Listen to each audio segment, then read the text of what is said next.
स्वागत है आप लोग का कॉस्ट अकाउंटिंग की क्लास में। आज हम लोग का जो टॉपिक है वो है कॉस्ट शीट। ठीक है, तो इस पे क्वेश्चन आते हैं what do mean by cost sheet और इसके एडवांटेज क्या है, what are the advantage of cost sheet. ठीक है, तो आइए समझते हैं कॉस्ट शीट क्या होता है।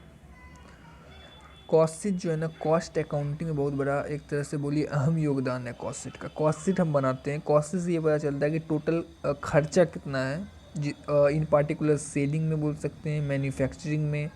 ठीक है, टोटल प्राइम कॉस्ट कितनी है, ओवरहेड कितना है, फैक्ट्री कॉस्ट कितना है, ये सब हमें पता चलता है। कॉस्ट ऑफ गुड प्रोड्यूस कितना है, कॉस्ट ऑफ गुड सोल्ड कितना है, ये सब कुछ पता चलता है। इसलिए हमें क्या बनाते हैं, कॉस्ट शीट बनाते हैं। ठीक है, अभी मैं आपको दिखा देता हूँ डिफिनीशन कैसे लिखेंगे। Cost sheet is a statement which is use to determine total cost of goods produce और unit of specific period in which total cost per unit cost unit इनका in various stages from manufacturing. Stages क्या होता है sir, process costing होता है, बहुत सारे process से गुजरना पड़ता है, उसमें स्टेजेस उसे कहते हैं। ठीक है, at the stage of making stable are shown Salever are shown. In this way, it can set the cost sheet statement in which cost of production is presented in analytical way. The statement as per convenience can be prepared on weekly, monthly, quarterly. क्या बोल रहा है sir, cost sheet जो है ना वो statement है जिसको आप वीकली बना सकते हो, मंथली बना सकते हो और क्वार्टरली बना सकते हो। समझ में आया, समझ में आया ना, नोट करिए। हिंदी मीडियम वाले का भी कराया जाएगा इसके बाद इसी चीज़ को। ठीक है, हिंदी में भी करवाऊँगा, तो हिंदी मीडियम वाले भी बच्चे बने रहें अगर वो सुन रहे हैं तो। पहले इंग्लिश में करवा देता हूँ। तो एक दो डिफिनीसन है मेरे पास। ठीक है, ICMA लंदन, इन्होंने क्या डिफिनीसन दिया है, cost sheet is a document which provide for a assembly of detail cost of A cost centre और कॉस्ट यूनिट। ठीक है, आप लिख सकते हैं। PDF कहाँ मिलेगा, टेलीग्राम चैनल पर ज्वाइन कर जाइए, लिंक डिस्क्रिप्शन में है।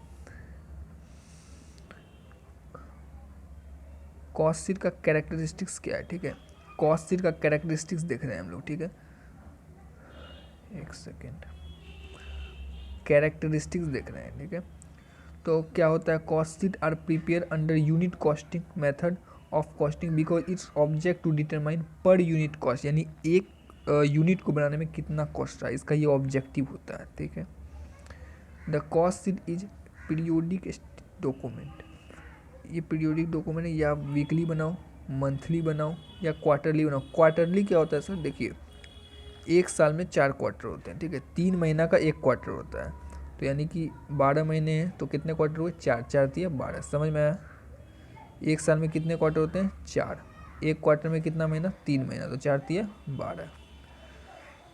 Objective of preparing cost sheet is to ascertain the total cost and the burden of each individual cost on cost per unit of production for a period. Now advantage of cost sheet देखेंगे। ठीक है, क्यों बनाना क्यों जरूरी है, इसके पीछे advantages क्या है देखते हैं। पहला है डिटरमाइन सेलिंग प्राइस, सही बात है, अपने को कॉस्ट शीट बनाए, कॉस्ट पर चल गया तभी तो सेलिंग प्राइस को डिटरमाइन करेंगे।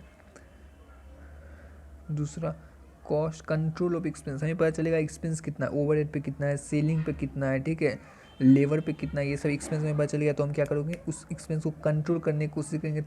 समझ गए ना, और उससे कंट्रोल करेंगे एक्सपेंस को। नेक्स्ट देखते हैं, हाँ, हेल्प टू मिनिमाइज एक्सपेंस, वही चीज़ बोला हमने, पहले कंट्रोल किया, मिनिमाइज करेंगे।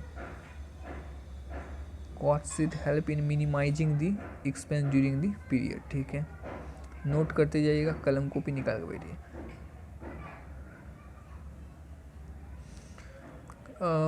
Where different factories producing similar products are run by the same management at different place, comparative study of cost at different factories possible through the cost of sheet। वही बात है, comparative study of cost हो सकता है। benefit to common man, it helps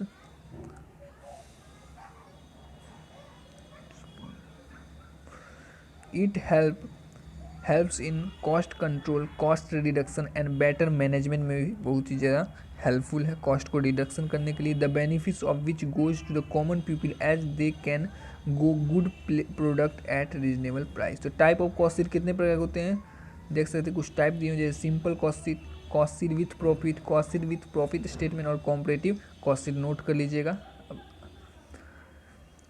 English medium का class वालों, English medium वाले student छुट्टी, नेक्स्ट वीडियो हम देखेंगे कॉन्ट्रैक्ट अकाउंट। अब देखते हैं हिंदी मीडियम में कॉस्ट शीट को कैसे लिखना है हिंदी मीडियम में। आ जाइए हिंदी मीडियम स्टूडेंट, अब देखेंगे कॉस्ट शीट का डिफाइन, ठीक है। हिंदी में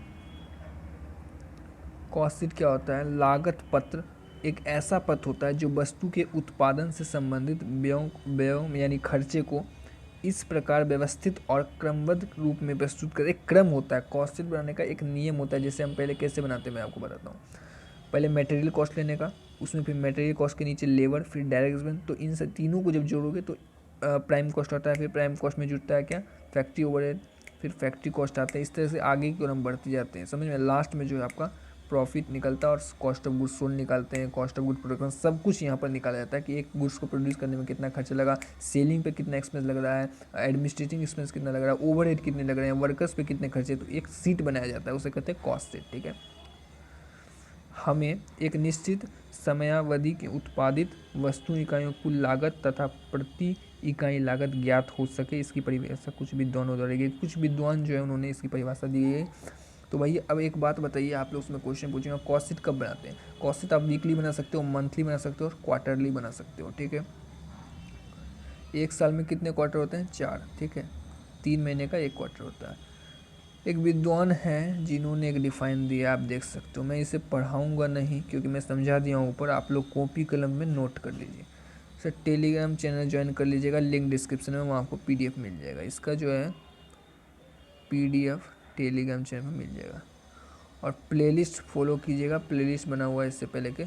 आज आई थिंक 4था लेक्चर है या 5वां लेक्चर है, अब देख लीजिएगा। एक सेकेंड, हाँ 5th लेक्चर है, देखिए लेक्चर 5 है ये, ठीक है। ये विद्वान ने बताया है, आप देख लीजिए, पढ़ लिए ना आप लोग, वीडियो पोस्ट करके पढ़िए इसको। एक और ऑथर है, इन्होंने ही बताया, मैं पढ़ देता हूँ। इनके अनुसार व्यय जो किसी अवधि के उत्पादन पर किया जाता है, वित्तीय पुस्तकों तथा सामग्री अभिलेखों से प्राप्त कर लिया जाता है और एक ज्ञापन विवरण के रूप में प्रस्तुत किया जाता है। यदि यह विवरण केवल उस अवधि में निर्मित इकाइयों की लागत ही दर्शाता है तो इसे लागत पत्र कहते हैं, ठीक है।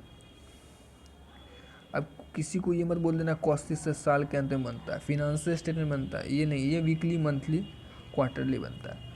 तो इसकी विशेषताएं क्या है सर? इसकी विशेषताएं क्या है, आइए पढ़ते हैं। यह एक ऐसा विवरण पत्र है जो सारणी के रूप में प्रदर्शित किया जाता है, ठीक है। इसके किसी निश्चित अवधि के कुल उत्पादन तथा उसके विभिन्न अंग प्रदर्शित होते हैं, ठीक है। एक निश्चित अवधि में बनाया जाता है।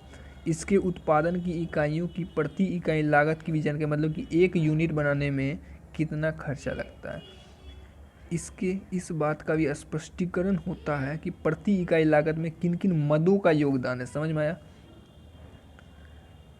अच्छा, इसके अंतर्गत निर्मित माल मतलब फिनिश गुड्स के स्टॉक तथा बिक्री एवं लाभ नहीं दिखाए जाते हैं, ये बात सही है, ठीक है। तुलना के उद्देश्य से इसके अंतर्गत विगत अवधि के उत्पादन संबंधित संख्या भी दिखाई जा सकती है। लिख लिए, नोट कर लिए ना। ये क्या था सर? पूछेगा अगर आपसे कि इसकी विशेषताएं बताइए तो आप लिख दोगे। अब देखते हैं एडवांटेज क्या है। Advantage of cost sheet.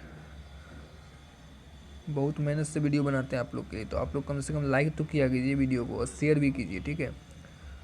तो लागत पत्र का जो है एडवांटेज क्या है? एडवांटेज का मतलब क्या होता है? लाभ। प्लेलिस्ट पूरा देख लीजिएगा, प्लेलिस्ट डला हुआ है, ठीक है, हमारे चैनल पर। इसके उत्पादन की कुल लागत तथा प्रति इकाई लागत की जानकारी की जाती है, कितना टोटल प्रोडक्शन हो रहा है और एक गुड्स को बनाने में कितना खर्चा लग रहा है, वो भी बताता है। दूसरा, इसके प्रति इकाई लागत में विभिन्न व्ययों के भाग की जानकारी, वही बात है, खर्चा, कौन कौन सा खर्चा लग रहा है, एक यूनिट बनाने में कौन कौन सा खर्चा लगता है। सर प्रोडक्शन ओवर लगता है, मटेरियल लगता है, डायरेक्ट खर्चा लगता है, इनडायरेक्ट खर्चा लगता है, सब लगता है, सेलिंग का भी, एडमिनिस्ट्रेशन भी है। इसके आधार पर निविदा यानी कोटेशन प्राइस की गणना सरल ढंग से की जा सकती है। कोटेशन प्राइस कितना होगा उसका भी गणना हो जाता है, ठीक है। इसके लागत नियंत्रण की, वही बात है, कॉस्ट को नियंत्रण करने के लिए भी इसका बहुत ही महत्वपूर्ण योगदान रहता है। इसकी तुलना प्रमाणित लागत से कर अपव्यय की बर्बादी को रोका जा सकता है। सही बात है भाई, अगर अपने को खर्चा पता चल जाएगा तो हम जो वेस्टेज हो रहा है उसे भी रोकेंगे। इससे उपभोक्ताओं सस्ती वस्तुएं उपलब्ध कराई जा सकती है। अच्छा ठीक है, जरा जा सकती है। इसके इसके उत्पादकों की आय में वृद्धि की जा सकती है। ओके, प्रतिस्पर्धा मतलब कंपटीटर जो आपके इस समय, इससे व्यय को कम किया जा सकता है। हमें कॉस्ट शीट पता चल गया तो हम खर्चे को कम कर देंगे, ताकि क्या होगा, हमारा जो प्रोडक्ट है वो उसका डिमांड बढ़ेगा, तो हम ज़्यादा कमाएंगे, तो हमारे कंपटीटर क्या होंगे, बाहर हो जाएंगे। इससे व्यावसायिक अकुशलता को रोका जा सकता है। समझ में आया। अच्छा, एक क्वेश्चन आ सकता है कि difference between statement of cost and cost sheet में क्या अंतर है। दो डिफरेंस दिया हुआ, वीडियो पोस्ट करके लिख लोगे, इतना कर सकते हो यार, इतना तो कर सकते हो ना। अगर पूछ लिया तो, पूछेगा नहीं पूछ सकता है, ठीक है, तो लिख लोगे।